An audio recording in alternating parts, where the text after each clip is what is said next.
Hola, buena tarde a todos y bienvenidos a esta sesión ordinaria del mes de mayo. Hoy tenemos un tema muy interesante, drepanocitosis. A veces pensamos que las anemias hereditarias son exclusivas del hematólogo pediatra, pero nosotros como hematólogos de adultos también nos enfrentamos a estos pacientes. Y bueno, vamos a tener dos expertas en el tema importantes. Actualmente hay mucha investigación, nuevos tratamientos, diagnósticos sobre la drepanocitosis, así es que nos espera una sesión grandiosa el día de hoy. Yo soy el doctor Efrén Montaño Figueroa, el actual presidente de la Agrupación Mexicana para el Estudio de la Hematología. Les doy la bienvenida y les presento al doctor José Molina Lagunes, que será quien coordine la sesión el día de hoy, esta tarde. Muchas gracias, bienvenidos y adelante. Adelante. Buenas gracias, doctor, por su presentación y la bienvenida para la audiencia. Mucho gusto a todos. Como bien decía el doctor, el día de hoy tenemos el gusto de tener la sesión titulada de participación y pues vamos a dar inicio a ella. También recordarles la sesión de la próxima semana, del día 13 de mayo, con título de Infertilidad y Preservación de la Fertilidad en Pacientes Hematológicas, con dos grandes ponentes también, el doctor Ramos Peñafiel y el doctor Alonso Cruz. No dejar de lado también y recordarles que ya tenemos nuestro congreso dentro de unos meses, en el mes de septiembre. Ya están las inscripciones abiertas para que puedan realizar las suyas. Así también ya pueden registrar sus trabajos en la convocatoria de trabajos libres y postular para los premios que se dan año con año en este congreso también. Y bueno, empezando con nuestras ponentes, tengo el gusto de presentarles a la doctora Ofelia Álvarez, quien es hematóloga pediatra, es directora del programa de anemia falciforme pediátrica en la Facultad de Medicina de la Universidad de Miami. Ella es egresada o estudió medicina en la Universidad de Medicina de Puerto Rico, especialista en pediatría en el Hospital Pediátrico Universitario de San Juan, Puerto Rico, y subespecialista en hematología oncológica pediátrica en el Hospital Infantil de Los Ángeles, California, profesora de pediatría en la Universidad de Miami y certificada por la Junta Americana de Pediatría y de Hematología Oncológica Pediátrica, y un extenso currículum muy increíble también. La ponente del día de hoy es la doctora Lidia Pecker, quien es profesora asociada de medicina en la Universidad Johns Hopkins, directora de investigación y defensa del Centro de Anemia Falciforme para Adultos de Johns Hopkins, investigadora en la salud reproductiva, principalmente en niñas y mujeres con anemia falciforme. Es miembro del Comité Asesor Médico de la Fundación para Mujeres y Niñas con Trastornos Sanguíneos y cofundadora de la Directiva de Educación en Salud Reproductiva para la Anemia Falciforme. Recordamos que al finalizar la sesión, importante descargar nuestras constancias y resguardarlas, ya que no se queden resguardadas. También les pedimos que puedan entrar a la encuesta de calidad a través de este QR, siempre con la finalidad de seguir mejorando y esto.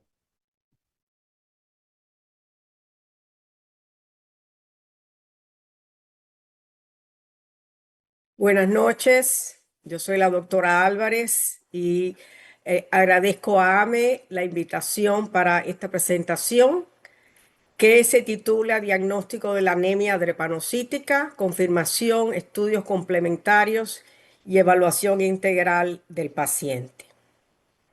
Estos son los objetivos. Voy a describir la prevalencia del rasgo drepanocítico en México y estudios diagnósticos de la enfermedad, revisar los estudios complementarios principales, incluyendo el Doppler transcranial, y presentar cuáles son las evaluaciones de los pacientes según la edad de estos con anemia drepanocítica. Primeramente, les comparto la patología de la drepanocitosis, que me imagino que ustedes todos saben, pero tenemos la mutación que ocurre en el ADN en un cambio de la adenina a timina que da lugar al cambio del ácido glutámico por la valina en la posición 6 de la globina beta. Esto va a cambiar la carga eléctrica de la proteína y va a hacer que las hemoglobinas sean más hidrofóbicas cuando se deoxigenan. Por lo tanto, va a haber una polimerización que ocurre cuando la hemoglobina se deoxigena, y ven usted ahí el cuadro de la microscopía electrónica donde ven los polímeros que están penetrando a través de la pared del eritrocito, por lo cual va a haber una hemólisis. Esta hemoglobina va a estar libre en el plasma y va a causar una serie de problemas, como por ejemplo va a bajar el óxido nítrico, y va a haber bilirrubina que se va a aumentar, todo eso que ustedes saben que ocurre cuando hay hemólisis. Como hay estos ciclos de formación del eritrocito, y ven ustedes ahí el drepanocito con su forma de media luna, va a haber un daño en la membrana del eritrocito y se va a hemolizar, como dije anteriormente, pero esto también va a traer como problema la vasoclusión, porque estos eritrocitos son muy duros, no son flexibles para nada, y entonces al navegar a través de los capilares y las vénulas, va a haber poco flujo sanguíneo, va a haber un flujo sanguíneo lento, y también va a haber una interacción entre los eritrocitos y los leucocitos. Y esto va a causar adherencias de los leucocitos a la pared endotelial y consecuencia también un reclutamiento de los eritrocitos. Por lo tanto, se ocurre la vasoclusión, que es la característica de la enfermedad, con dolor y con todos los cambios vasoclusivos que saben ustedes. En cuanto a los estudios diagnósticos, el tamizaje neonatal o la prueba de talón es lo más importante. Es importante hacer el diagnóstico e identificar a los niños al nacer, porque esto permite la educación de los padres, permite la profilaxis de los niños con la penicilina. Por lo cual es lo más importante que tenemos. En México fue el primer país en la América Latina que comenzó con el tamiz neonatal, con la PKU. Y esto ocurrió en el año 74. Pero tengo entendido que no es universal el tamizaje de la anemia drepanocítica. Les presento aquí unos estudios poblacionales de la población mexicana que estuve estudiando. Es de mi interés el estudio de la drepanocitosis en América Latina. De hecho, he escrito un reporte sobre esto que pienso publicar próximamente.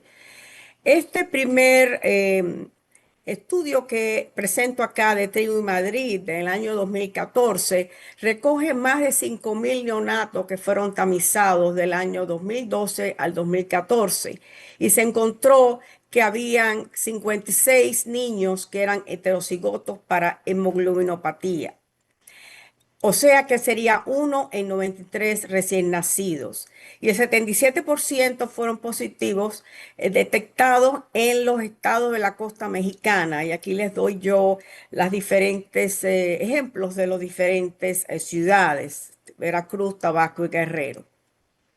También recopilé esta información de 4 fuentes en la que ven ustedes diferentes poblaciones. Tenemos primeramente los indígenas, diferentes tribus, con la prevalencia del rasgo falsémico de 1,6 a un 2% de la población de estas tribus.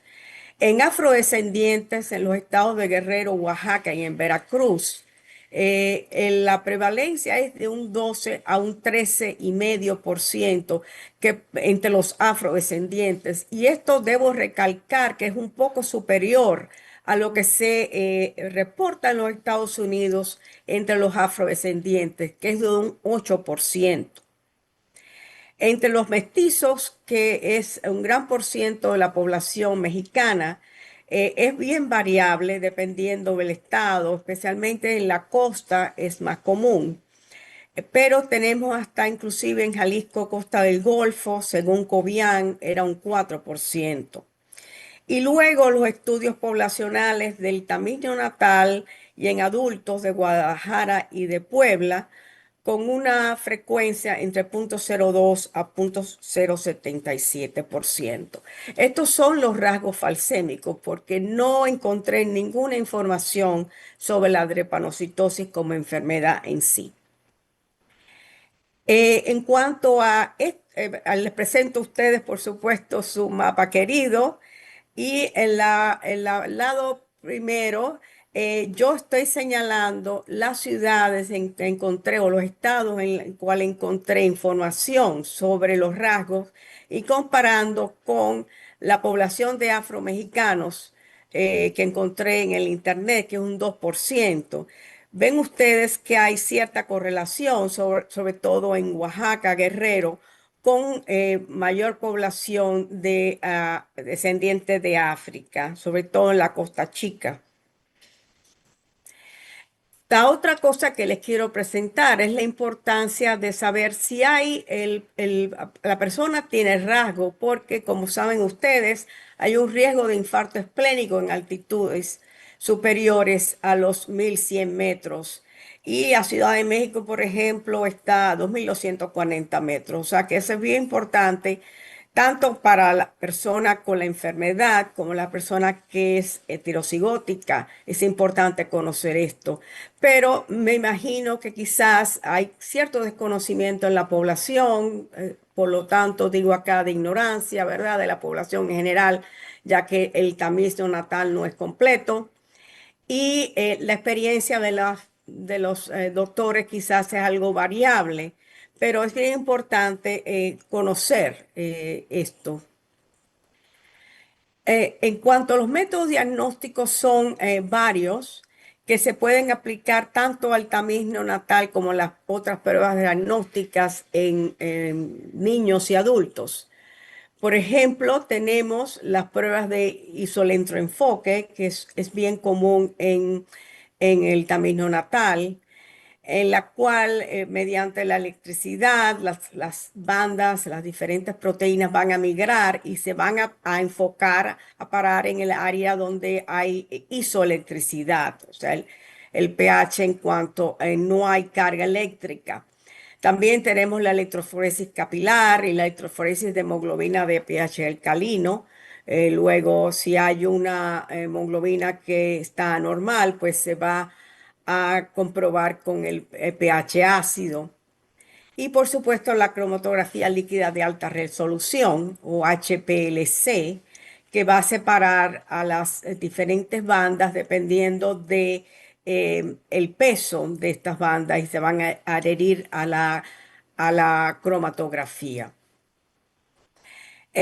Pero también puede ser diagnóstico molecular. A veces yo hago eso dependiendo del caso, si hay cierta duda, pues a veces uso la prueba molecular, pero por lo general nosotros en nuestro laboratorio pues lo hacemos a través de la electroforesis capilar, que es bien importante o es, vamos a decir, cómoda porque les va a dar inclusive el resultado. Siempre va a haber un doctor, ¿verdad?, que va a interpretar esto, pero inclusive va a dar el resultado.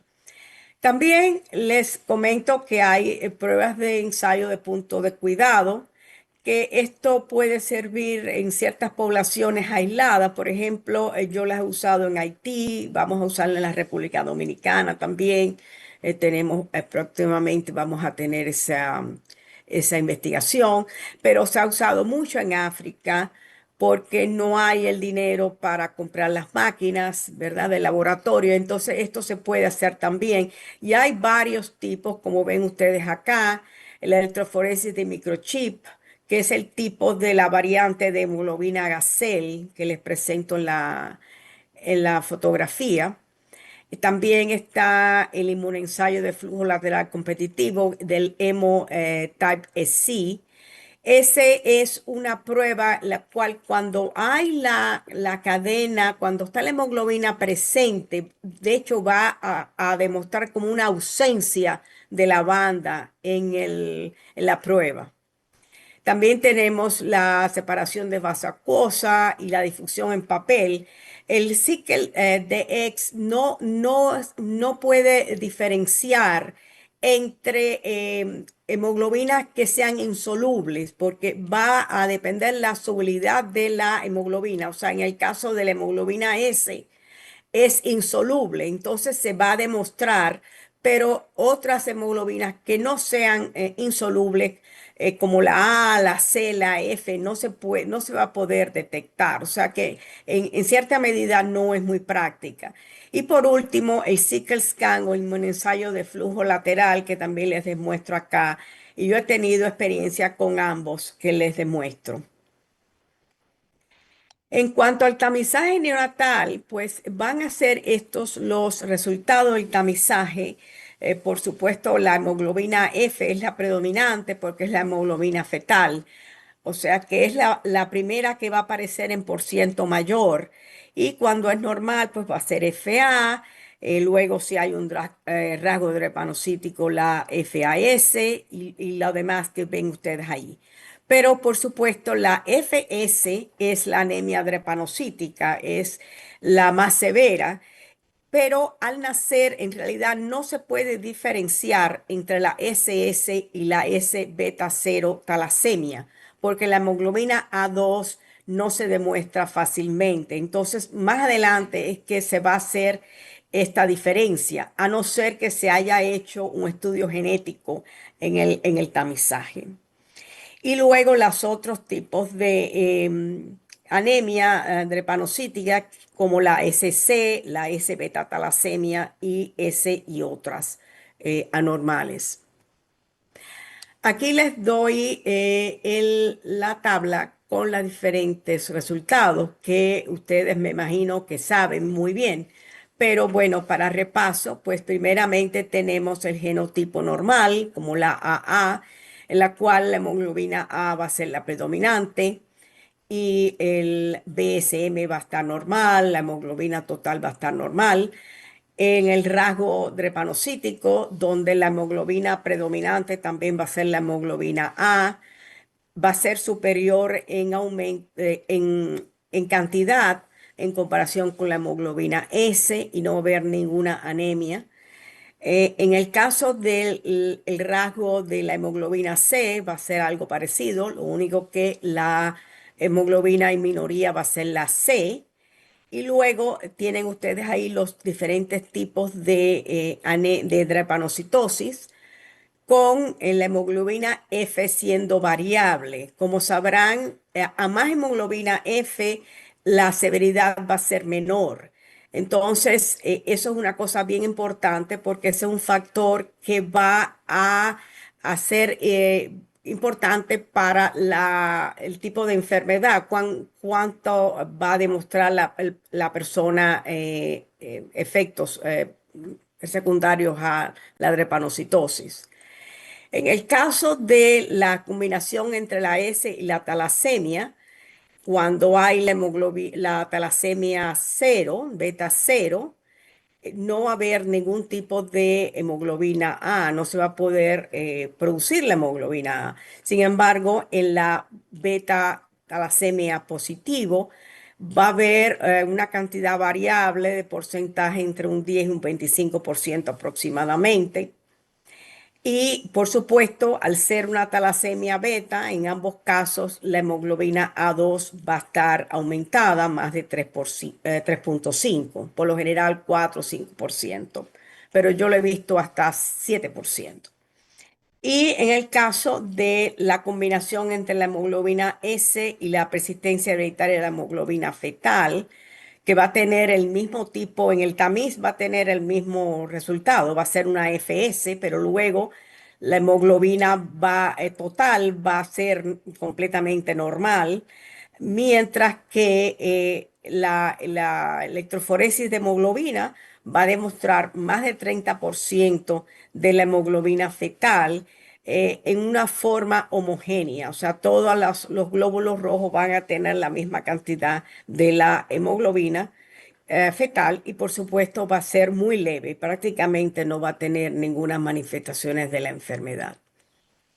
En cuanto a estudios complementarios, primeramente la ecografía Doppler transcranial o DTC es la más importante en niños. Y esto va a medir la velocidad de la sangre en las arterias del círculo de Willis. Mientras más anemia haya, la velocidad va a aumentar más o va a aumentar de manera localizada si hay una estenosis en el calibre de la arteria. Lo más importante es que para hacer esta prueba, el niño no debe ser, o el niño o el adolescente o la persona que se le haga, debe estar despierto, porque al estar dormido pueden bajar las velocidades y también no debe estar con dolor, porque si hay dolor, esas velocidades van a aumentar. La otra cosa es que el paciente no debe ser transfundido antes. Si la persona se transfunde inmediatamente antes o quizás una semana antes, esas velocidades van a bajar. O sea, idealmente si el paciente está, vamos a decir que está en una terapia crónica de transfusiones, lo más importante para el tiempo para hacer la prueba es en el nadir, ya casi para la próxima transfusión, para que sea confiable la medida. Y lo estándar es examinar a niños de SS o S-talasemia beta. Los demás no se hacen por lo general. Estos son los que tienen más propensidad para tener los accidentes cerebrovasculares, empezando a la edad de 2 hasta 16 años y se hace anualmente. Luego ven ustedes las diferentes categorías, o sea, la categoría normal, que es hasta los 169 centímetros por segundo en la velocidad media. No, o sea, no es el pico, sino la velocidad media, lo que estamos diciendo. Y hay una subcategoría dentro de lo normal que es entre 140 a 169. O sea, que esos son velocidades sobre lo alto, pero también se consideran normales de acuerdo con el estudio STOP. Y entonces tenemos las velocidades condicionales que son entre 170 a 199 centímetros por segundo. Y por supuesto lo anormal que es de 200 a más de 200. Si el paciente no tuviera hidroxiurea y ustedes tienen una velocidad condicional, este es el tiempo para comenzar la hidroxiurea porque le puede disminuir la velocidad y disminuir el riesgo de un accidente cerebrovascular. Si hay una velocidad condicional, el riesgo de tener un accidente cerebrovascular es más o menos como de un 2% cada año, pero cuando es anormal es de un 10% cada año. O sea que es bien importante que se hagan esas pruebas para ver cuál es el riesgo que tienen los pacientes.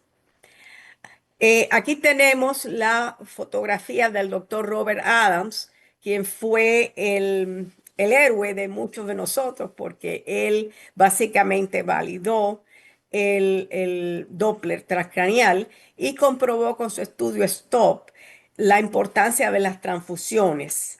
En esta gráfica ven la probabilidad de no tener un accidente cerebrovascular con las transfusiones. La línea básicamente es horizontal, pero sin transfusiones, al tener un Doppler anormal, va a haber un riesgo de tener el accidente. Por lo tanto, es bien importante hacer estas pruebas para monitorizar y dar un tratamiento efectivo de prevención a los pacientes. Aquí tenemos estos son de mis pacientes. Tenemos acá los resultados.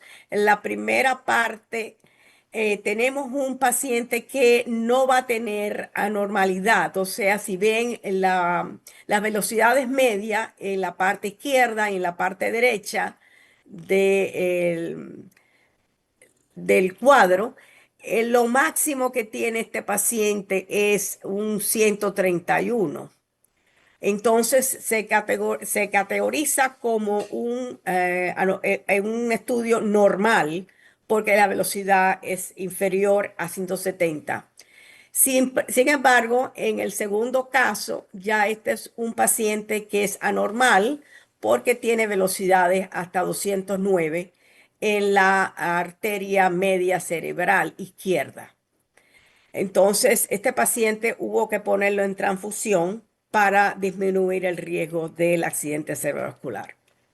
En el caso de que hubiera velocidades condicionales, se sugiere repetir el Doppler dentro de 2 a 12 semanas para ver cómo sigue, si está igual, si está mejor, si está peor.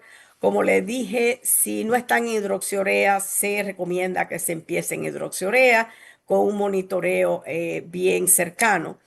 Si es anormal, en 2 a 4 semanas se sugiere repetir. Sin embargo, yo en mi práctica no lo hago así. Si está normal, por lo general recomiendo empezar las transfusiones crónicas para mantener una S inferior al 30%.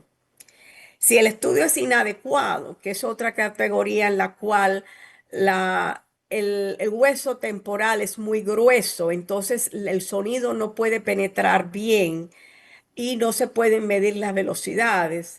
Entonces se recomienda hacer una angiografía resonancia magnética para ver si hay estenosis de las arterias en el círculo de Willis. Vamos a pasar ahora a otros estudios diagnósticos y de seguimiento dependiendo de la edad del paciente. En la infancia y preescolar tenemos que vamos a confirmar el diagnóstico. La visita va a ser cada 3 meses por los primeros 3 años y vamos a ofrecer la hidroxiurea en los primeros 9 meses de edad. Dependiendo si el paciente está en hidroxiurea, entonces sí hay que verlo más de cerca, como cada mes, o cada 2 meses. Y vamos a monitorizar el desarrollo del infante. La palpación del vaso va a ser bien importante porque estos son niños que pueden tener secuestro esplénico, pueden tener esplenomegalia. Entonces es importante hacer palpación de vaso cada vez que se examina el paciente y dar profilaxis con penicilina en los primeros 5 años, con especial atención a fiebre. Si hay fiebre mayor de 38 grados centígrados, se recomienda venir inmediatamente a sala de urgencias. Y se va a hacer hemograma con reticulocitos en cada visita. Y por supuesto, si está en hidroxiurea, pues se le añade la química completa, la electroforesis para medir la hemoglobina fetal. Y como le platiqué anteriormente, vamos a empezar con el Doppler a partir de los 2 años en el caso de la SS o la S-beta talasemia.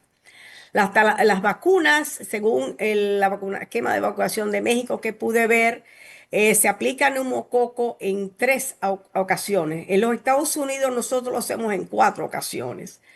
Y anteriormente yo había revisado eso y en realidad al dar por 3 veces nada más no hay buena cubierta. Es superior si se le da 4 veces. Entonces yo les recomiendo que 2 cosas. Uno, le den el polisacárido a los 2 y 5 años y también que midan los serotipos. Yo lo hago eso en mi práctica regular. Miro serotipos cada 2 años, algo así, porque eso me da mi idea si tengo que volver a vacunar al paciente. También es importante dar vacunas contra el meningococo, como por ejemplo el MenACWY,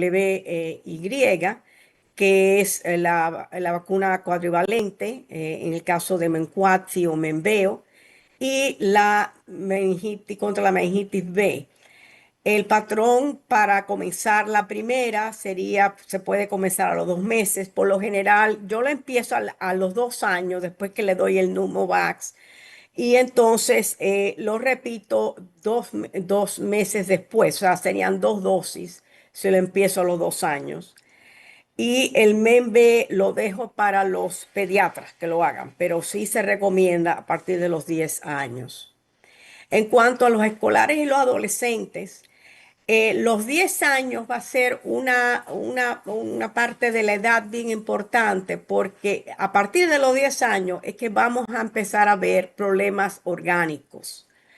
Pero en los primeros 10 años de edad, pues todavía el aprovechamiento escolar, porque hay muchos niños que se atrasan, porque tienen, por ejemplo, infartos cerebrales silentes o pueden perder muchos días de escuela. Entonces hay problemas con aprovechamiento escolar y es importante siempre preguntar sobre eso. La apnea del sueño, tanto en adultos como en niños, es un problema que yo veo en mi práctica porque hay, vamos a decir, una anatomía diferente en cabeza y cuello. Por lo general, las glándulas, las amígdalas, la adenoides se van a hipertrofiar en manera para compensar por la aplenia funcional.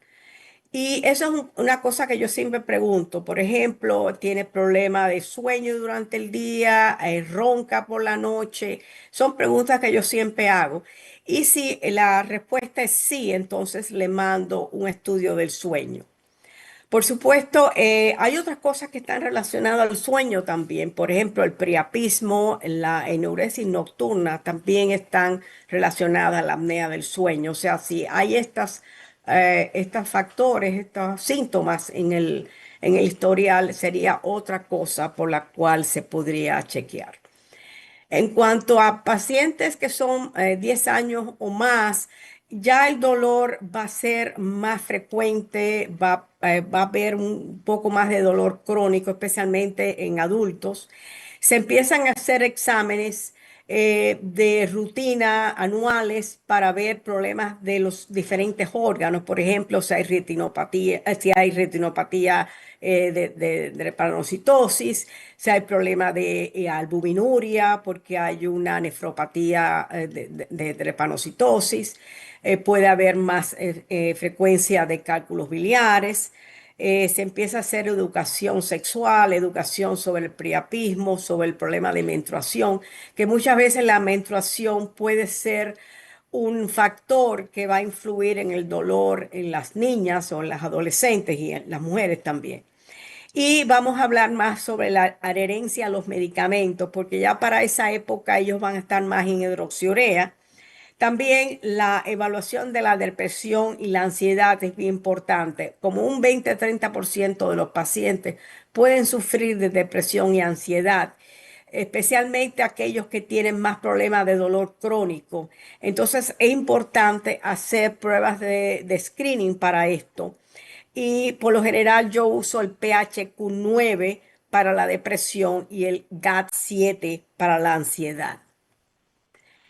En cuanto a las evaluaciones cardiopulmonares y del sueño, si el paciente tiene una anemia menos de 8, si tienen síntomas como por ejemplo disnea, dolor de pecho, si ha tenido esplenectomía previa, porque es un factor para la hipertensión pulmonar, si hay casos de priapismo, entonces se recomienda un ecocardiograma y vamos a ver cuál es la regurgitación, la medida de la regurgitación de la válvula tricuspidia. Si es más de 2,5, entonces, especialmente si es más de 3, puede sugerir que hay hipertensión pulmonar.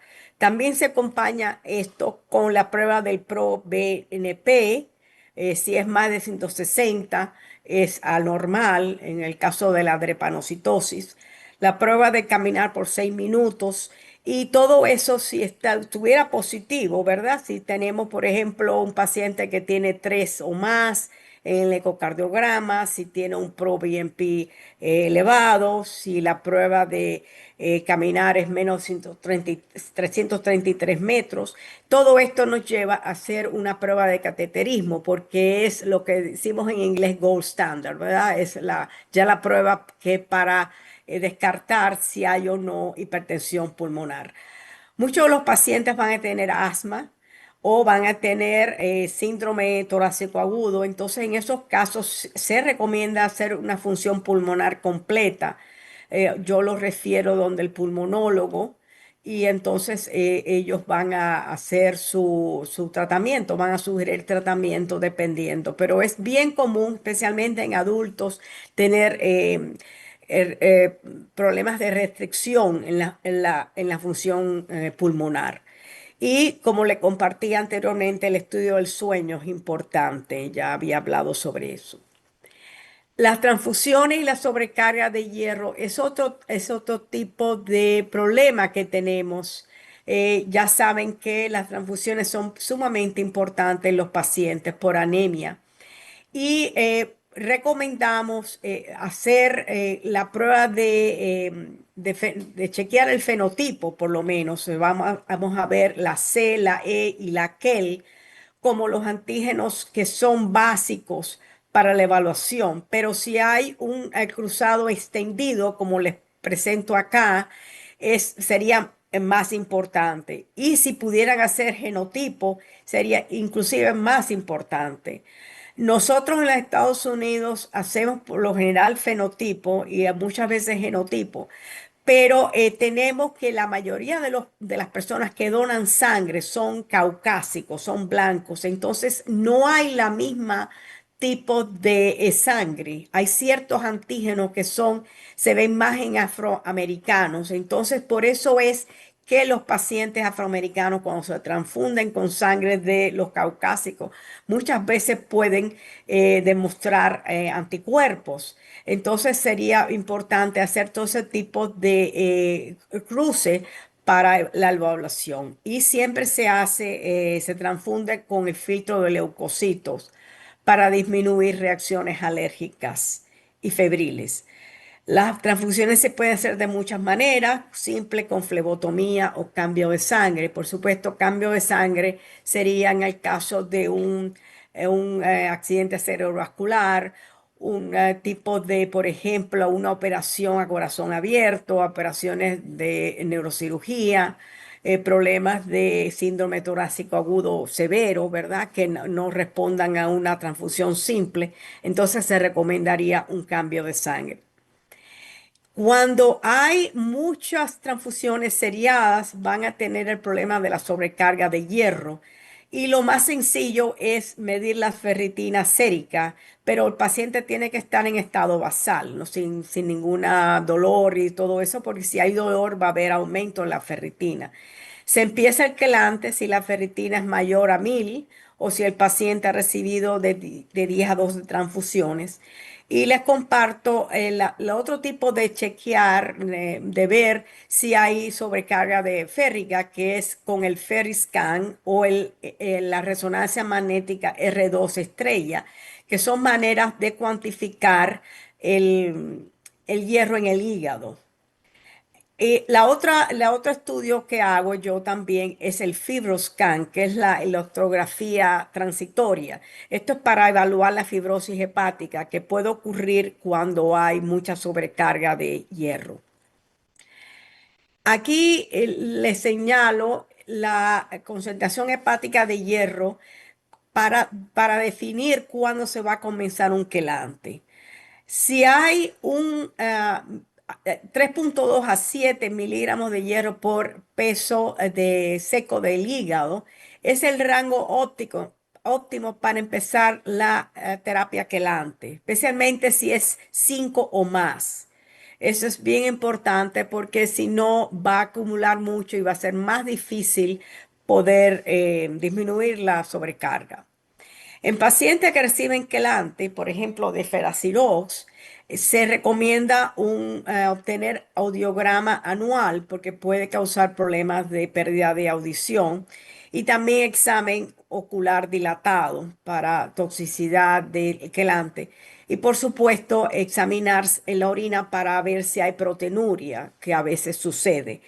Entonces, estas son cosas que se hacen para ir monitorizando y por supuesto, cada vez que el paciente recibe una transfusión, pues se le hace la ferritina y vamos a decir cada 6 meses se hace la orina y anualmente o cada 2 años se hace la audiograma o el examen ocular dilatado.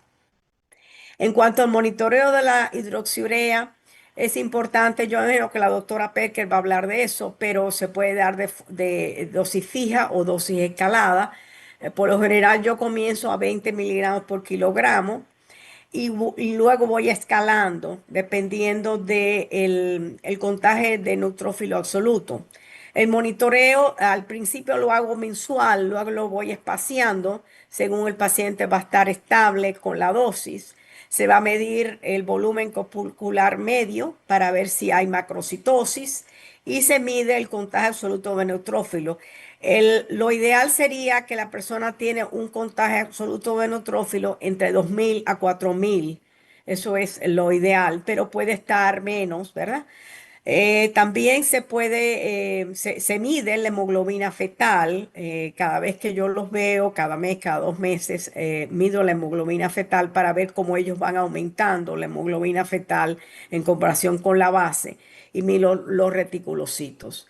Se para temporariamente la hidroxiurea en el caso que hubiera un contagio absoluto de neutrófilos menor a 1.000, las plaquetas menos de 80.000 o un contagio absoluto de reticulocitos menos de 80.000 y una anemia que está empeorando. O sea, esos son los criterios hematológicos para parar temporalmente. Por lo general, con 1 o 2 semanas que usted pare, el paciente va a recuperar, entonces lo va a mantener, lo puede poner en la misma dosis o puede poner una dosis al 50%, dependiendo de la severidad de la toxicidad. Si hay problema con la hidroxiurea, el paciente no está tolerando la hidroxiurea o el paciente sigue con complicaciones a pesar de la hidroxiurea, esos son los pacientes que se considerarían para un trasplante de médula ósea o terapia génica. En cuanto a la evaluación, en el caso de un CBO, o sea, yo lo digo en inglés VOC, pero es una crisis vaso-oclusiva, no hay una evaluación objetiva para esto, ¿verdad? O sea, no valen los signos vitales, aunque los signos vitales estén normales, que la presión arterial esté bien, o que no haya anemia significativa o que los reticulocitos estén bien, aún el paciente puede tener una crisis y hay que creer, cuando el paciente dice tengo dolor, hay que creer que el paciente tiene dolor, ¿verdad?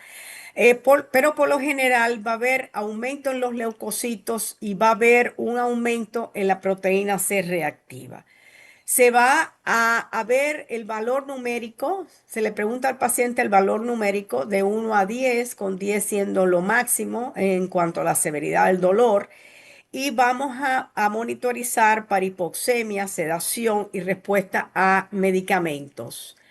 Esto es del doctor Balaz en cuanto a las diferentes fases del CBO, empezando por la fase prodrómica hasta la fase de resolución.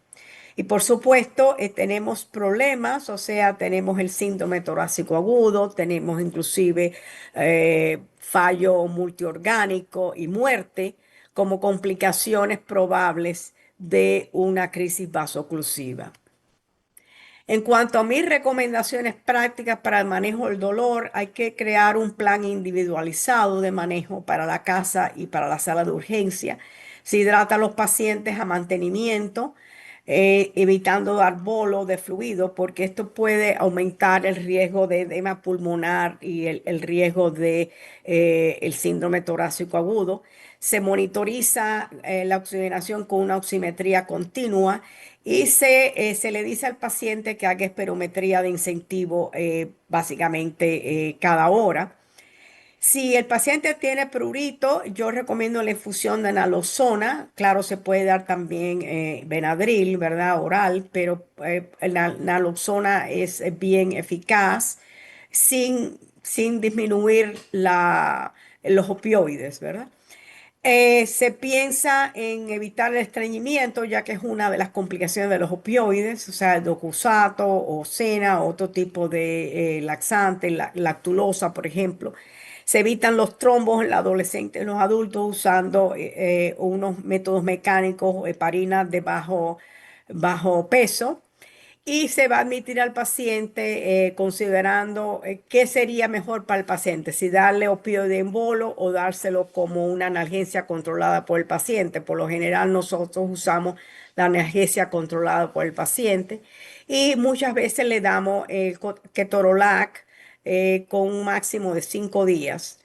Si hay problema de dificultad respiratoria, disminución de oxigenación, dolor de pecho, pues claro, hay que hacer una radiografía de tórax y evitamos dar transfusiones, ya que el paciente si está en estado basal con una hemoglobina en base, no hace falta transfundir, a no ser que haya una anemia sintomática o haya hipoxemia.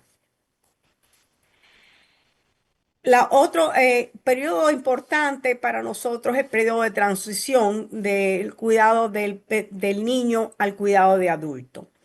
Este es un periodo muy importante porque por lo menos en los Estados Unidos y yo creo que en muchos otros países hay aumento en la morbilidad del paciente. O sea, los pacientes van a tener más dolor cuando están en las edades de 20 a 30 años. Hay más pacientes que van a sala de urgencia, más pacientes que se hospitalizan o con más frecuencia. También va a haber aumento en la mortalidad. Entonces, es bien importante que el paciente se capacite, que coja conciencia de su enfermedad, que pueda ser independiente, que pueda navegar el sistema de salud lo más efectivamente. Entonces, esto es un periodo que empezamos nosotros a los 12 años a darle educación a los pacientes para que sean más autosuficientes. El Go Transition es la base de la manera nosotros damos el programa de transición. Y de hecho, esta información está en español. Si usted va a esa website, va a ver en español, le puede dar también información. Lo que no tienen son las formas que nosotros usamos. Solamente están en inglés, pero bueno, las pudieran traducir. Hay 6 elementos claves. El primero es la política de transición, o sea que esto se empieza a los 12 años, se prepara una hoja explicando al paciente cuál es la razón del programa de transición. El segundo elemento es el seguimiento. Hacemos una hoja de Excel con todos los pacientes que están en ese periodo de edad y estamos estando seguros que ellos se están educando, ¿verdad? El 3 y el 4 son bien importantes porque esta es la preparación que le vamos a dar. Entonces, empezando a los 14 años, por lo general, empezamos con la encuesta de preparación. Es una hoja que tiene más o menos como una 20 o 30 preguntas que están dirigidas a diferentes partes, o sea, las medicinas, lo que ellos saben de la drepanocitosis, cómo hacer citas y todo ese tipo de cosas. Y se va evaluando cómo ellos saben. Entonces, cada año se le hace la evaluación y se crea un plan educativo para ellos poder avanzar en este proceso de transición. Luego se completa la transferencia, uno se comunica con el adulto, con el médico del adulto, y la transferencia va a ser variable dependiendo del sistema de salud. A veces se hace a los 18 años, a veces se hace a los 21 años. Yo por lo general lo hago a los 21 años. Y por lo último, se va a finalizar la transferencia. O sea, una vez que el paciente ya se integra a la clínica del adulto y sabemos nosotros que el paciente está satisfecho, esos son los 6 elementos esenciales que nosotros hacemos. En cuanto al monitoreo del adulto, eh, se hace cada 3 a 6 meses, dependiendo del adulto. Si está en hidroxurea, por supuesto, va a ser más frecuente. Y se recomienda que eviten alcohol y fumar, porque todo esto el alcohol hace deshidratación y va a causar más problemas de dolor. Y también, por supuesto, fumar no es buena idea, porque si tienen enfermedad restrictiva crónica o han tenido síndrome torácico agudo, todo eso no es buena idea fumar. Va a ser una persona que por lo general va a tener más dolor crónico, puede ser hasta 30% más de los pacientes que tengan dolor crónico, y muchos de ellos van a tener uso de opioides diariamente o frecuentemente. Por supuesto, en el caso del dolor crónico no se recomienda el opioide. Lo primero sería una terapia, por ejemplo, con duloxetina, con gabapentinoides, todo tipo de medicina que no es opioide, pero en muchas ocasiones hay que usar opioides porque han fallado las otras medicinas. Los pacientes por lo general van a tener un poco más de anemia. Y entonces la fatiga va a ser uno de los elementos más comunes que se van a ver. Y va a empezar la enfermedad renal crónica a hacer estragos. Por lo tanto, el monitoreo de la proteinuria es importante. También los pacientes tienen necrosis vascular, por lo general en la cabeza de los fémures, también la cabeza de los húmeros, y esto va a ser causa de dolor crónico. Retinopatía es más común en la hemoglobina SC, pero también puede ocurrir en los otros tipos. Y la hipertensión pulmonar y la enfermedad pulmonar crónica son dos de las enfermedades crónicas más letales que tienen estos pacientes. No se puede olvidar la sobrecarga de hierro por las transfusiones previas, por lo tanto, monitoreo de ferritina es importante. Y como en todas las edades, las infecciones pueden ser problemáticas, ya que hay problemas de asplenia funcional o inclusive puede hacer también asplenia por esplenectomía, dependiendo de la condición del paciente. Por lo tanto, es importante si hay fiebre, tratar al paciente inmediatamente con antibióticos y por lo general nosotros usamos la ceftriaxona. La depresión y ansiedad puede continuar y no sé si la doctora Pecker va a hablar de las complicaciones del embarazo, pero eso es uno de sus temas preferidos, yo creo. Pero pacientes con, sobre todo SS, tienen más problemas de complicaciones en embarazo. Son embarazos de alto riesgo. Entonces, es importante monitorizar las embarazadas desde el comienzo. Los pacientes pueden tener problemas sociales, o sea, pueden tener problemas en el trabajo, discriminación, todo ese tipo. Cuando uno evalúa al paciente, todo eso tiene que preguntarlo. Y por supuesto sabemos que la sobrevida va a ser inferior a la población en general. En los Estados Unidos hay una disminución de 20 a 30 años en comparación con los afroamericanos sin la ciclemia. Entonces es importante pues ayudarlos en lo mejor posible en su calidad de vida. Estos son las diferentes recomendaciones para su uso que yo he recopilado acá en el manejo basado en la evidencia, el reporte 2014 del NHLBI, o sea, eso fue el Instituto Nacional de la Salud. Ciertas cosas no están bien escritas ahí, por ejemplo, el trasplante de médula ósea, la terapia génica, por supuesto, no está ahí. Pero sí, hidroxiurea, todas las otras complicaciones, es una buena fuente. Luego, de 2019 al 2023, sobre todo del 19 al 21, hubo varias publicaciones, sobre todo, como ven ustedes ahí, en cuanto a cardiovascular, pulmonar, renal, transfusional, cerebrovascular, dolor crónico y trasplante hematopoyético. Son fuentes buenas que se recopilaron por expertos de la drepanocitosis. Y por último, tenemos la guía de enfermedades de células falciformes, que es de España, que está en español, que es una buena fuente para ustedes, me imagino. Y luego las recomendaciones de monitoreo y tratamiento del National Alliance de Sickle Cell Centers, en cuanto muchos centros de los Estados Unidos pertenecen a esta organización que preside la doctora Julie Canter y que expertos nos hemos reunido y hemos puesto ciertos criterios de evaluación y nos reunimos anualmente en persona para seguir hablando sobre lo mejor que hacer para nuestro paciente. Y con eso concluyo con mi contacto y estoy en la mejor disposición para hablar con ustedes más adelante. Muchas gracias.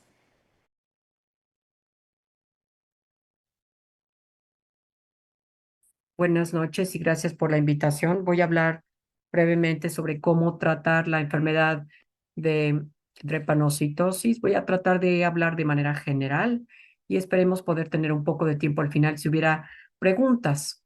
Estos son mis conflictos de interés y en donde yo trabajo en Baltimore, en Estados Unidos, en un ámbito de altos recursos. La drepanocitosis por lo general es una enfermedad de la infancia que se sobrevive sin, en donde la mortalidad pues ya prácticamente no ocurre en la infancia, sino que se ha transmitido a la edad adulta.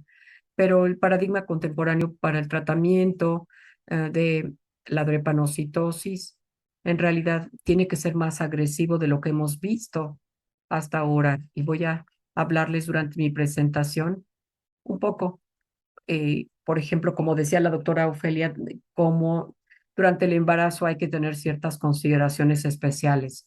Esto es mi resumen o mi panorama general de cómo pensamos en la drepanocitosis. Ya he oído mucho de los comentarios de la doctora Álvarez, em, pero bueno, en realidad es una intervención muy importante, la intervención para tamizar este padecimiento. También es necesario identificar y tratar urgencias, usar, por ejemplo, tamizaje con Doppler transcraneal y ahora evaluamos las indicaciones de hidroxiurea en todos los niños. Y somos bastante agresivos con algunas poblaciones. El siguiente nivel de la casa es simplemente decir que cuando ofrecemos atención de rutina con gente con drepanocitosis, podemos detectar las complicaciones y las indicaciones para escalar o intensificar los tipos de tratamiento que ofrecemos. Desarrollé esta pequeña escalerilla.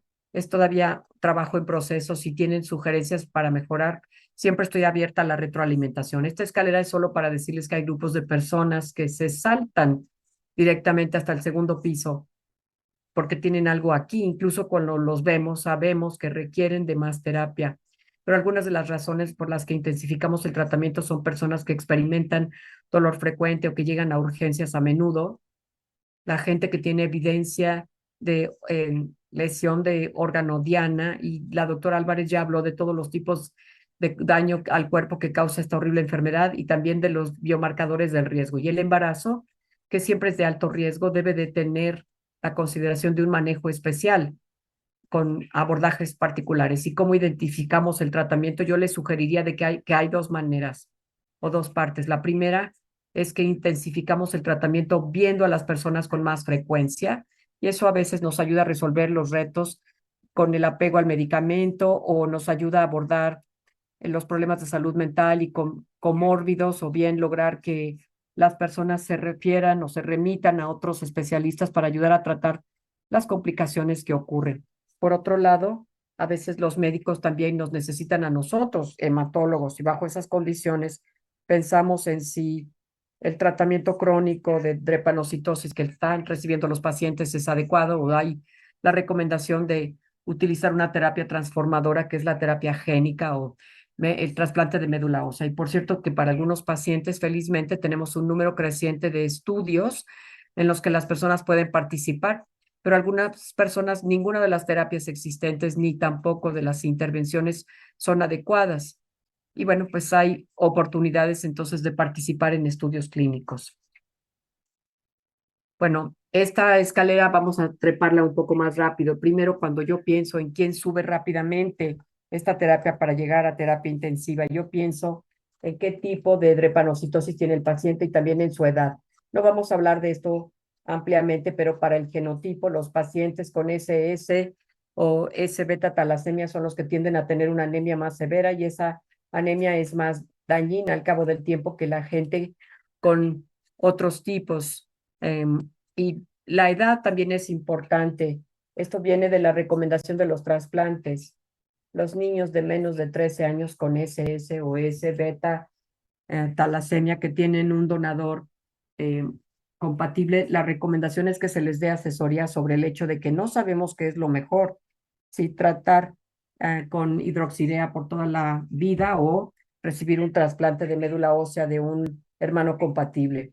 Hablaba yo de más de 13 años, 30 años, pero yo les decía que a medida que la gente envejece con esta enfermedad, su vulnerabilidad también aumenta. Entonces, cuando yo conozco a pacientes en la clínica que llegan a la tercera década de la vida o que tienen muchas manifestaciones de la enfermedad, pues pienso muy seriamente en qué más puedo hacer para protegerlos de los efectos de largo plazo de la enfermedad de drepanocitosis. Las manifestaciones que realmente captan mi atención son problemas agudos como el síndrome torácico, coágulos y crisis de dolor. Algunas de las medidas hematológicas que me hacen sentarme un poco más erguida es, por ejemplo, una anemia de 7 o más. Hay que tener marcadores de reticulocitos totales. La gente que tiene daño de un órgano blanco o daño al corazón o al cerebro, también están en particular el hígado y los riñones. Todo esto es difícil y la calidad de vida es muy importante. La gente que está deprimida, ansiosa y fatigada con esta enfermedad, pues recibe una atención especial. Y por último, antes de poder escalar el tratamiento, hay que pensar en a qué es a lo que ha estado expuesta la gente y algunas de estas exposiciones son de lo que voy a hablar después, que incluyen, por ejemplo, si están con hidroxiurea, cuál es la dosis y si está optimizada, si reciben transfusiones, si tienen anticuerpos que evitan las transfusiones, si realmente es necesario el trasplante, porque la realidad es que tristemente a veces mucha gente ya lo ha tenido y no funciona. Entonces, voy a acompañarlos durante los tratamientos habituales de la enfermedad de drepanocitosis. Las observaciones más importantes que se han hecho sobre esta enfermedad en 1980 y 90 han sido cuán benéfica es el nivel de hemoglobina fetal alto de las personas con esta enfermedad. Elevar la hemoglobina fetal es tanto la intervención terapéutica establecida con la hidroxiurea, pero también es el es el blanco de muchos nuevos fármacos y una de las terapias génicas. Y eso es porque, como pueden ver aquí, esperemos que aquí, bueno, voy a explicarles del eje inferior. En el eje inferior es el porcentaje de hemoglobina fetal, salvo en el último caso que aquí pues bueno, es un poquito confuso porque es la muerte. A medida que la hemoglobina fetal aumenta, el dolor baja. En cuanto al síndrome torácico, pueden ver aquí, esto es por edad, al aumentar la hemoglobina fetal, el riesgo de tórax agudo baja. Vemos aquí en úlceras el mismo efecto. Y por último, el riesgo de muerte, que también es más bajo en gente con una hemoglobina fetal más alta. A diferencia de la doctora Álvarez, yo tiendo a no seguir los niveles de hemoglobina fetal en adultos con enfermedad drepanocítica, porque no forma parte del blanco terapéutico del fármaco, pero sabemos que sí forma parte del beneficio del medicamento. Y los adultos tienden a producir un poquito menos de hemoglobina fetal en promedio que los niños expuestos al fármaco. Sin embargo, es nuestra mejor y primera y más antiguo fármaco. El primer paciente del que vamos a hablar es un niño de 6 meses con hemoglobina SS sin complicaciones y a los padres se les indica comenzar la hidroxiurea a los 9 meses. En todas mis presentaciones, cuando pienso en drepanocitosis, siempre pienso en la necesidad de ser agresiva al tratarla, en parte porque en Estados Unidos no hemos logrado prolongar la vida en personas con esta enfermedad en más de 20 años. Entonces, todo lo que hacemos por tratar la drepanocitosis agresivamente es para tratar a que la gente viva más y mejor. ¿Para qué usamos la hidroxiurea? Bueno, el estudio fase 3 en adultos de hidroxiurea se llamó Estudio Multicéntrico de Hidroxiurea, que se llevó a cabo sobre todo en Baltimore, donde yo vivo, en el 95 y mostró que la gente con la enfermedad SS tratados con hidroxiurea tienen menos crisis de dolor, menos síndrome torácico agudo y necesitaron menos transfusiones. Un estudio de seguimiento que es en la curva de sobrevida a la derecha, mostró que la gente que recibió hidroxiurea tuvo un beneficio en sobrevida versus aquellos que no la recibieron. Y aquí arriba, probablemente esto sea por lo menos atribuible al aumento de la hemoglobina fetal. No debiéramos equivocarnos con nuestros pacientes porque hay fuerte evidencia que respalda el uso de hidroxiurea por las razones que les acabo de mencionar. Pero desde los últimos 25 años hemos usado la hidroxiurea y hemos aprendido mucho más al respecto. Es neuroprotectora, protege el cerebro, particularmente en la infancia, protege los riñones y yo argumentaría que protege a los niños y su infancia y les mostraré algunos datos al respecto a continuación. Aquí vamos.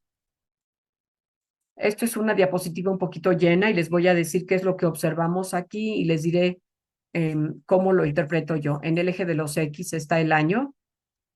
En el eje de las Y están dos variables.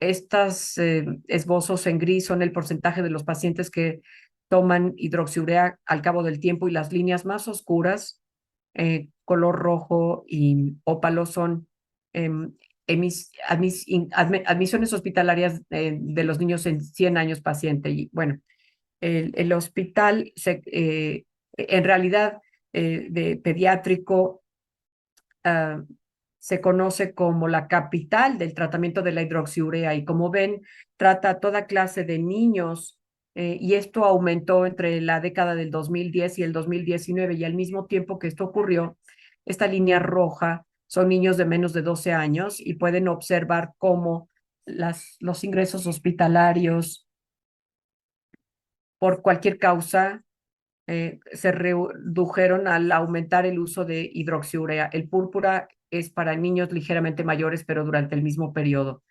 Cuando yo veo estos datos, pienso en ello a menudo de su significancia para un niño versus el sistema de atención de salud. Y pienso mucho en las navidades, los cumpleaños, eventos escolares importantes y simplemente la asistencia escolar en la que los niños pueden participar al tomar la hidroxiurea. Por eso creo que es sumamente importante y hay que explicarles eso claramente a las familias.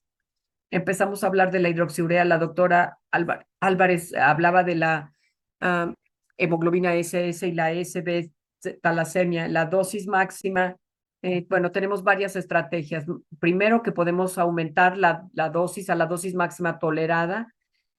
Y en estudios de África, el abordaje de dosis fija es que simplemente se da la misma dosis con la intención de ahorrar costo por el monitoreo porque se requieren estudios de laboratorio y esto es algo que está bajo debate. Yo creo que siempre que sea factible dar las dosis máximas tolerables es lo mejor que se debe hacer y que se puede hacer.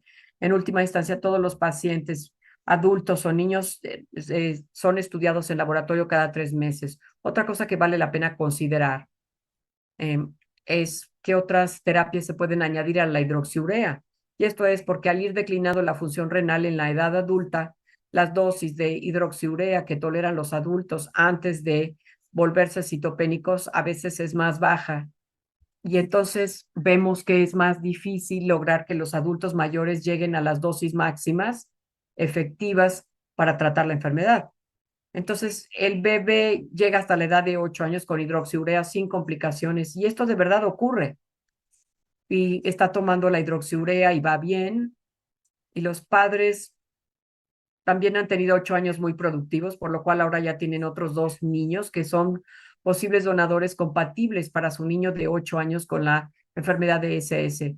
La Asociación Americana de Hematología recomienda que en caso de niños con enfermedad de células falciformes, todo niño que tenga un donador potencial emparentado, bueno, que sean el hermano y el niño sean estudiados para ver si realmente hay compatibilidad. Nosotros creemos que hay un juicio clínico para decidir entre el trasplante y la terapia con hidroxiurea. Sin embargo, los efectos de largo plazo del trasplante de médula ósea incluyen el riesgo de infertilidad y la preservación de fertilidad se recomienda. Y bueno, pues hay otras cuestiones relativas al trasplante que solo se están aclarando ahora y solamente el tiempo lo dirá. Al ir pasando el tiempo también iremos evaluando otros tratamientos para células falciformes. En todo caso, todo se dice hasta ahora que todos los pacientes y donadores potenciales deberán de someterse a prueba, pues por si fuera necesario implementar las medidas. Y ahora voy a cambiar a un paciente de 22 años que tuvo un ACV a los 8 años. Se les perdió del Doppler transcranial y bueno, por lo visto tuvo muchísima suerte, pero como estándar de atención a este muchacho de 22 años se le puso en intercambio de glóbulos rojos para protegerlo contra lesiones vasculares.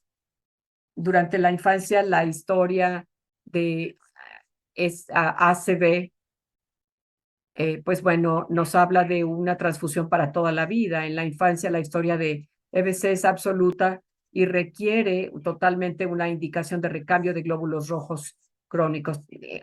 Sabemos sobre el uso de recambio de glóbulos rojos en adultos, pero nosotros estamos totalmente a favor de este recambio de glóbulos rojos en niños, también en Johns Hopkins. Somos uno de las hospitales con más propensión a las transfusiones. Cuando nosotros hemos estudiado a nuestros propios pacientes adultos con historia de accidente cerebrovascular en la infancia, aquellos adultos con historia de ACV que recibieron transfusión tuvieron un riesgo de ACV idéntico de los que no recibieron transfusiones. En otras maneras, otra manera de explicarlo es que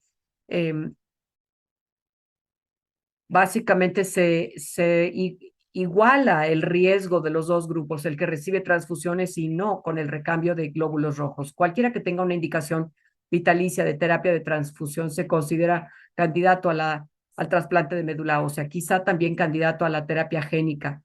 Sin embargo, hay preocupaciones sobre el uso de la terapia génica en gente que ha tenido accidentes cerebrovasculares y hablaremos de esto en un momento. En niños y en adultos con ACV que desean suspender las transfusiones, no tienen muchas opciones de momento, por lo menos no en mi clínica, y la única razón por la que yo le digo a la gente o a los adultos con historia de ACV que suspendan una transfusión es si han pasado por un trasplante de médula ósea.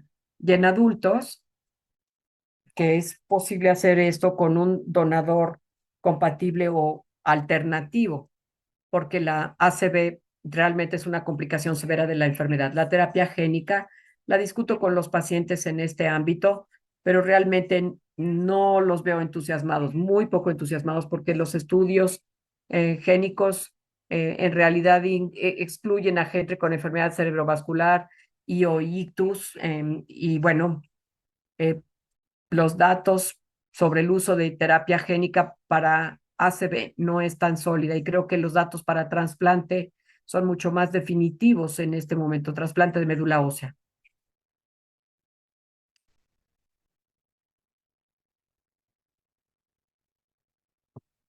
Y ahora voy a llevarlos con otro paciente, quizá hayan tenido varios pacientes como estos, paciente de 27 años con SS, y bueno, él sí tiene una historia de síndrome torácico agudo, más complicado, con necrosis avascular de la cadera derecha, microalbuminuria y enfermedad renal y una crisis aguda dolorosa. Sigue con la hidroxiurea, pero tiene que ser ingresado en el hospital con crisis frecuentes. Entonces, ¿cómo pensamos en escalar la terapia para un paciente de esta naturaleza?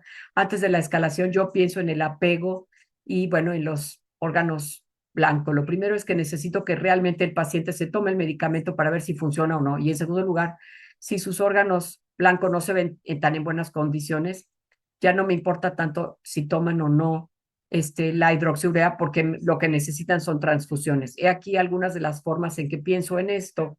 Pienso en los valores hematológicos, el volumen corpuscular medio de este paciente que es 96, no es tan alto para alguien que toma hidroxiurea, y el AMC es 7.4, o sea, el recuento de neutrófilos absolutos es bastante malo para alguien que está con hidroxiurea, ¿no? Plaquetas 350 y el recuento de reticulocitos absoluto 350. Estos pacientes muchas veces tienen más de 2 crisis con historia de síndrome torácico agudos. Bueno, vemos su nivel de creatinina y microalbuminuria que es anormal en orina. Se le hizo un eco con estudio de burbuja, derivación pulmonar, y vemos aquí la TRJ B, que es de 2.5, retinopatía, necrosis avascular y cambios espinales en la placa de rayos X. Mis conclusiones de un paciente de esta naturaleza es que tiene lesión orgánica y cardiopulmonar renal preocupante. Por esto, podríamos iniciar con un inhibidor de la ECA o un ARA2, pero asegurarnos de que o la dosis de hidroxiurea está equivocada o no se la está tomando. Entonces hay que asegurarnos de ver que se la tome, asegurar que la dosis sea correcta y si no, cambiarlo a otra terapia como terapia génica o trasplante. Vemos toda clase de retos para que la gente tome la hidroxiurea. Les mencioné algunos, ¿no? No pueden deglutir la medicina, no la consiguen, les da náusea porque no se la toman después de comer, sino que se la toman con ayunas y eso les puede dar náusea. Hay barreras psicológicas porque de verdad la medicina ocupa la mente de la gente. Y también hay personas que tienen daño cerebral eh, y por la misma enfermedad y a veces simplemente tienen una disfunción ejecutiva y no recuerdan tomar el medicamento. Para la gente a la que le cuesta trabajo tomar la hidroxiurea, por lo general los dejo a 1500 miligramos hasta que se acostumbren. Una vez que me convenzo de que toman 3 pastillas al día, es decir, los 1500 miligramos, entonces titulo al alza la dosis. Pero si no pueden tomarse el medicamento y si tienen indicaciones claras de atención, entonces voy a pensar también en lo siguiente. Número 1, si hay que cambiarlos a transfusión de glóbulos rojos. Número 2, es si hay que presionarlos más hacia el trasplante. Y número 3, es si debiéramos añadir una terapia crónica secundaria para la enfermedad. Las terapias transformativas existen, algunas personas pues se interesan y son candidatos. Quiero hablarles brevemente de la terapia génica. Muy pocos pacientes la han recibido desde su aprobación en el 2023. Hay 2 tipos de terapia génica aprobados en Estados Unidos. Uno, que es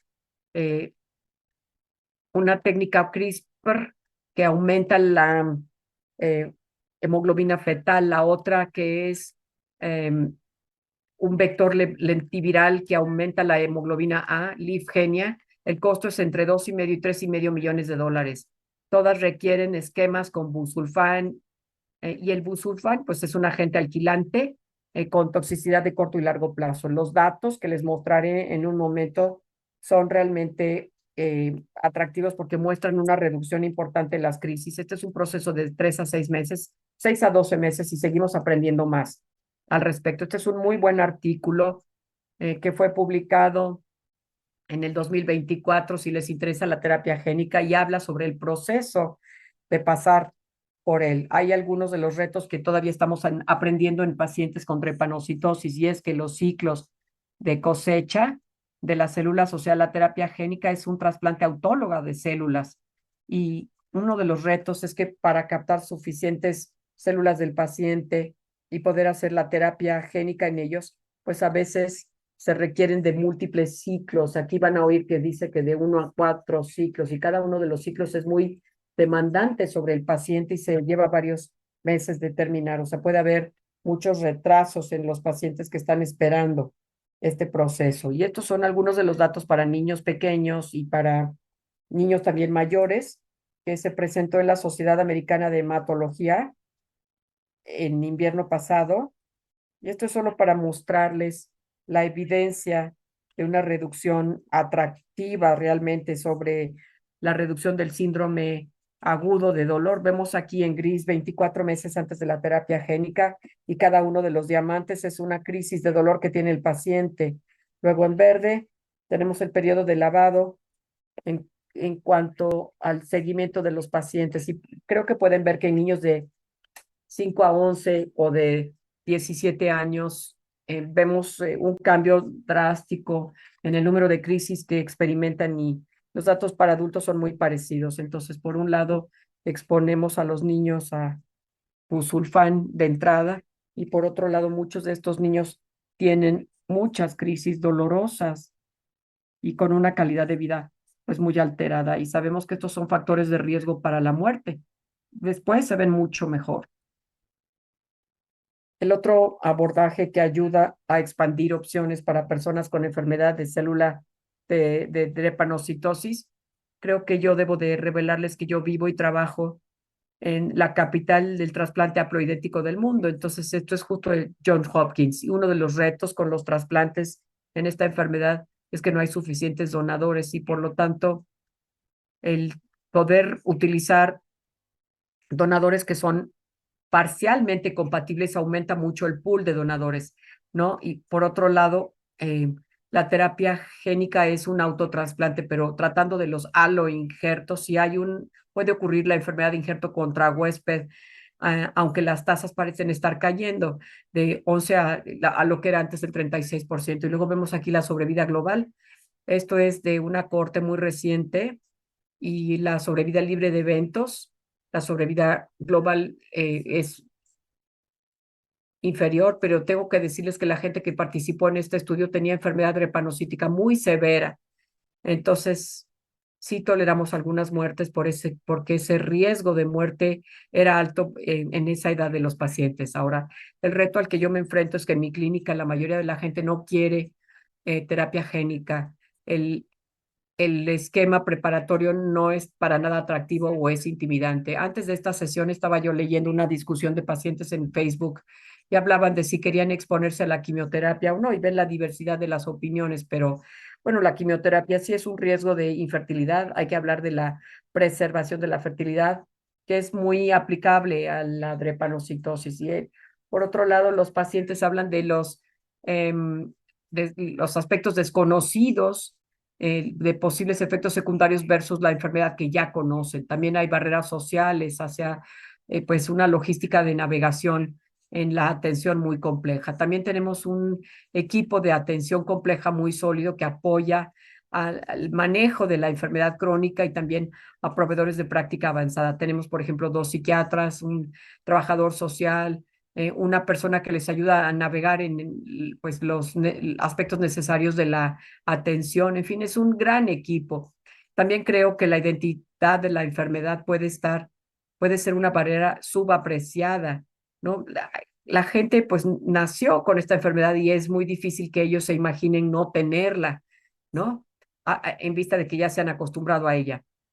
Bueno, si el paciente no está tomándose la hidroxiurea o hay razones que me preocupan, muchas personas, incluyendo a este paciente, por ejemplo, no se le puede pasar a terapia génica. ¿Y qué pasa con transfusiones con gente que tiene muchas crisis de dolor y que no se toma la hidroxiurea? Bueno, pues hacemos esto mucho en el Hospital Hopkins y parece sí ser una buena idea. Estos no son datos de nuestro hospital, sino de Inglaterra y no tenemos una gran cantidad de datos al respecto, pero sí vemos que cuando la enfermedad de drepanocitosis en personas que tienen manifestaciones con transfusión se tratan, nos permiten ver algo diferente en cuanto a las complicaciones de la enfermedad y estas cómo se manifiestan. El número de días de estancia hospitalaria antes de empezar con las transfusiones eran 30 al año. Perdón, 130 al año. Esto se redujo 20% en el primer año de terapia y 79% 5 años después. Estos datos nos ayudan a asesorar a los pacientes sobre qué pueden esperar cuando inicien las transfusiones. O sea, no va a ser perfecto de inmediato, pero con el tiempo sí esperamos ver mejorías. Y quiero hacer una pausa aquí. Estaba yo aprendiendo de la Cruz Roja Mexicana y de que todos como comunidad hematológica, en realidad tenemos que unirnos. Siempre se necesita más cantidad de sangre para poder atender a nuestros pacientes. ¿Qué pasa? Y por eso hay que participar con la Cruz Roja. Bueno, en cuanto a la drepanocistosis, es una época muy emocionante porque hay muchos tratamientos que se están estudiando, pero las 2 terapias existentes que yo tengo en este momento, ¿qué tan a menudo las sumo? No mucho, las adiciono.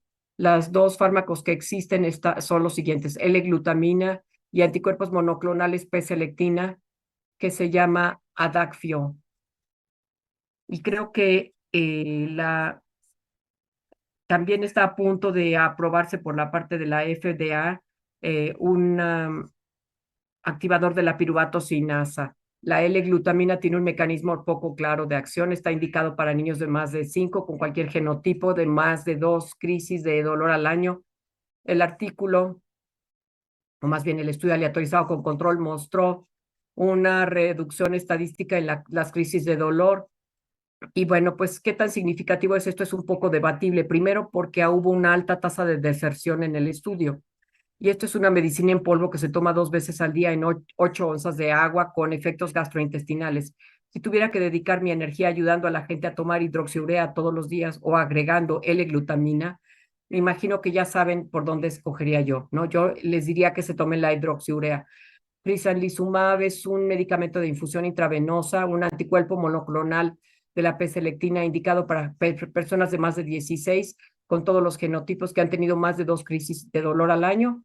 Y el estudio aleatorizado con control original llamado SUSTAIN no tenía diferencia en las crisis de dolor entre los pacientes tratados y no tratados. Sin embargo, la Asociación Médica Europea insistió en que Novartis llevara a cabo un estudio fase 3 antes de aprobar el fármaco. Y ese estudio fase 3 en Europa resultó negativo. Entonces ahora la FDA está requiriendo un nuevo estudio fase 3 en Estados Unidos también. Entonces, el jurado todavía está en curso o el juicio.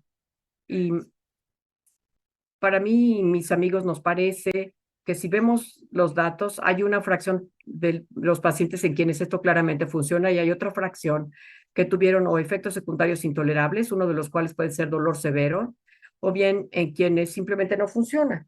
Por desgracia, no tenemos herramientas. La compañía no invirtió en herramientas para identificar quiénes serán los respondedores y quiénes no. Entonces, estamos en una especie de atolladero aquí, estamos atorados porque no sabemos exactamente cómo usarlo. Los activadores de cinasa piruvato, hay dos a punto de salir, uno que es etabopivat, otro mitapovat, de dos compañías diferentes, y en promedio aumentan la hemoglobina en 1 gramo por decilitro. Sin embargo, parece haber algunas diferencias en los desenlaces. Los datos del estudio todavía no se han publicado, pero ya los liberó la compañía. Entonces, los datos de Novo, etabopivat, se acaban de liberar. Es un medicamento 1 vez al día, lo cual me lo vuelve más atractivo que el de 2 veces al día, que es el mitapovat.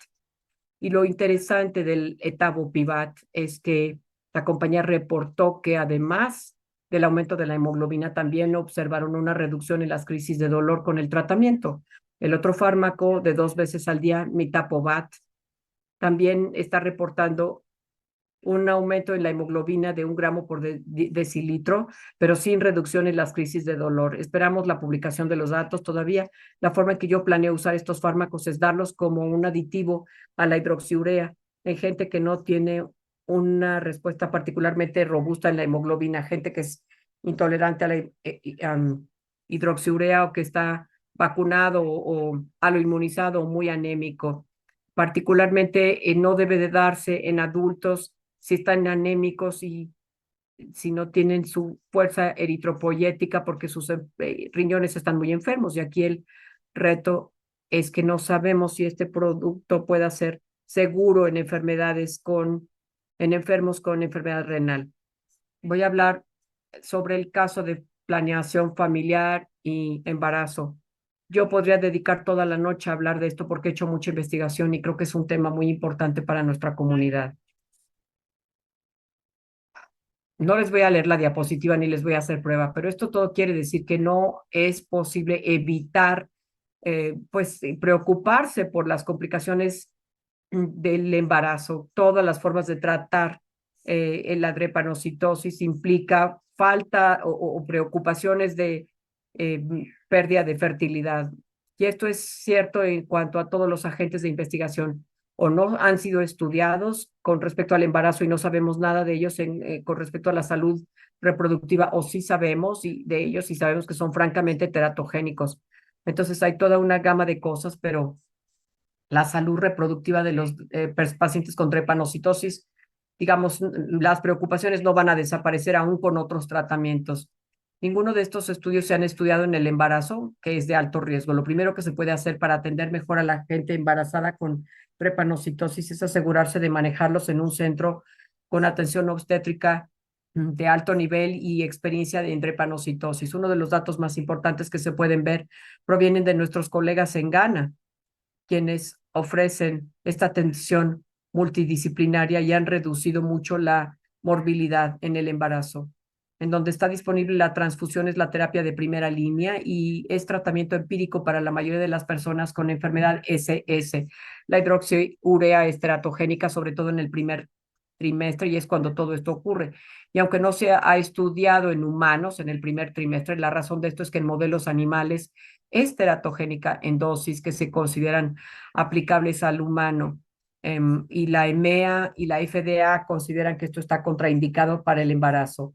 Mi práctica es interrumpir la hidroxiurea en la preconcepción o concepción y ayudar a las pacientes a que lo hagan en los trimestres subsecuentes. Algunas personas piensan que pueden asesorar sobre el riesgo-beneficio. Yo solo les advierto que no tenemos idea de cuál sea el blanco terapéutico para la hidroxiurea y por lo tanto la exposición del feto puede o no, pues, valer la pena el riesgo en ese contexto. Estos son datos sobre transfusiones crónicas entre panocitosis y el embarazo, y esto destaca la muerte que se reduce tanto en mujeres embarazadas como en los bebés, entre otras cosas.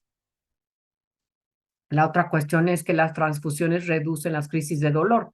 Esto queda en evidencia de los estudios aleatorizados con control y datos de metaanálisis. Y aquí pueden ver la reducción de la razón de momios para la reducción de las crisis de dolor. Punto 26 y punto 197 en los dos estudios.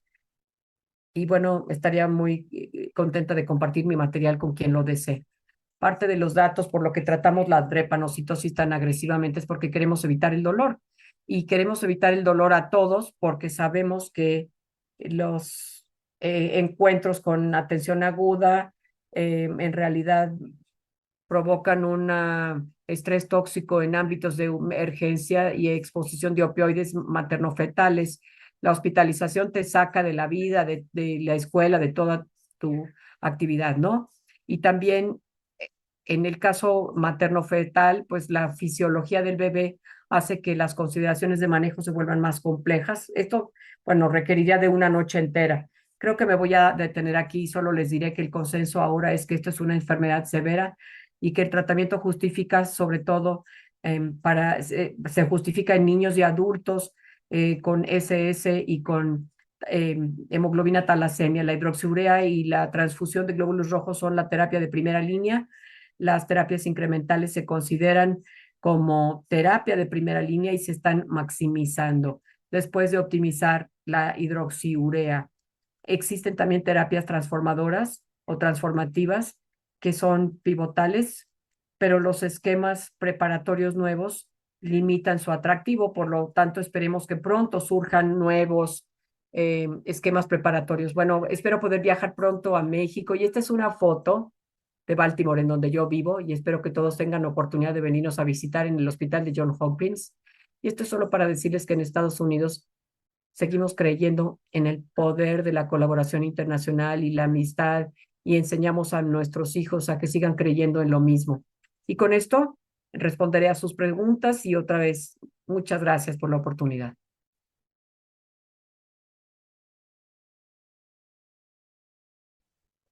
Muchas gracias a los ponentes, a las ponentes por sus increíbles presentaciones. Un tema bastante importante, bastante amplio, que realmente no pudiéramos acabar en una o 2 horas. Les agradecemos por tomar su tiempo y compartirnos sus conocimientos. Y debido y derivado también del mismo tiempo, vamos a tomar un par de preguntas, quizá una para cada una de las ponentes. Comentan y preguntan aquí, en un paciente de 3 años con requerimientos transfusionales altos cada mes, con secuestros esplénicos, ¿podríamos considerar esplenectomía a pesar de la edad? Sí. Yo por lo general decido hacer plenectomía después del primer secuestro, si es muy severa. Vamos a decir que tenga la hemoglobina en 2 por el secuestro esplénico o 3, que sea así muy severa debido a muerte.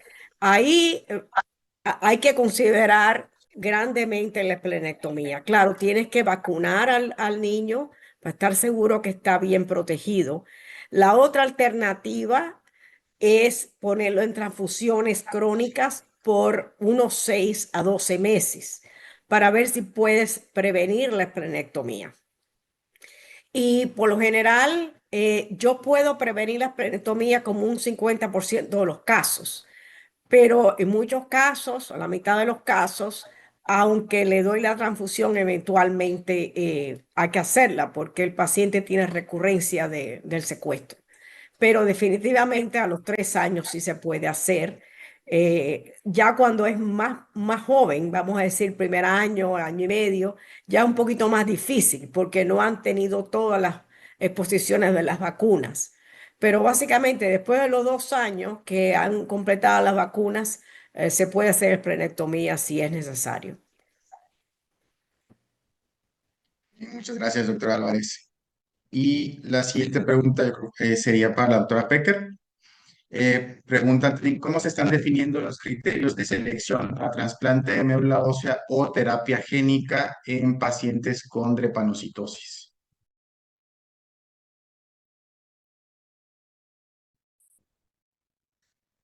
Gracias por esa pregunta que es muy importante. Para el trasplante es un poco diferente dependiendo de qué grupo de pacientes esté uno considerando. Y esta es una de las cosas que siempre resultan complicadas en la enfermedad de drepanocitosis. Si empezamos en niños de menos de 13, si tienes un donador hermano compatible disponible, no tienes que haber tenido ninguna complicación de la enfermedad. Y las guías sugieren que puedes aconsejar a las familias de pasar a trasplante bajo esas circunstancias, ¿no? Yo, en mi subespecialidad, trasplanté a niños prácticamente sin complicaciones de la enfermedad que tenían un donador hermano compatible, ¿no? Pronto esto será ciencia ficción, creo yo, porque puede utilizarse fertilización in vitro con preimplantación y pruebas genéticas para realmente desarrollar embriones que sean donadores compatibles relacionados para los niños con esta enfermedad. Por ejemplo, ese famoso jugador de básquetbol. Hay dos que son gemelos, los Boozer Brothers, que fueron concebidos por su familia para ser donadores compatibles de su hermano más joven. En niños de menos de 13 con SS o con beta talasemia, no es necesario esperar a que haya complicaciones. Para los estudios, hay diferentes estudios que tienen diferentes criterios, pero las crisis de dolor frecuentes, y aquí frecuente quiere decir entre 2 y 4, el síndrome torácico agudo, el priapismo en el hombre, se considera como equivalente a las crisis de dolor. Y hay toda una larga lista de otras complicaciones, ACV, retinopatía, aloinmunización. Todas esas cosas se consideran en pruebas haploidénticas ya publicadas y en la mayoría de los estudios mieloablativos. La diferencia de la terapia génica es que la terapia génica, los estudios excluyeron a la gente con enfermedad cerebrovascular. La lesión cerebral por drepanocitosis todavía no es una indicación establecida de la terapia génica, pero en todo lo demás, las demás complicaciones que califican, por ejemplo, la trasplante de médula ósea también te puede calificar para terapia génica. La mayor diferencia es si has tenido un evento cerebral o no, pero en realidad hay que ver qué protocolos están abiertos en su centro y cuáles fueron los datos, quién estuvo incluido en esos, pero en general los criterios utilizados son criterios sobre qué es lo aceptado como marcadores verdaderos del riesgo de muerte con esta enfermedad.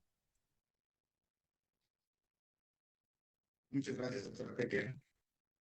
Bueno, ojalá tuviéramos más tiempo para continuar hablando sobre este tema. Agradecemos a las ponentes nuevamente por su tiempo y compartirnos sus conocimientos, así como a toda la audiencia. No olvidar la sesión de la siguiente semana y el congreso en el mes de septiembre. Muchas gracias a todos y buenas noches.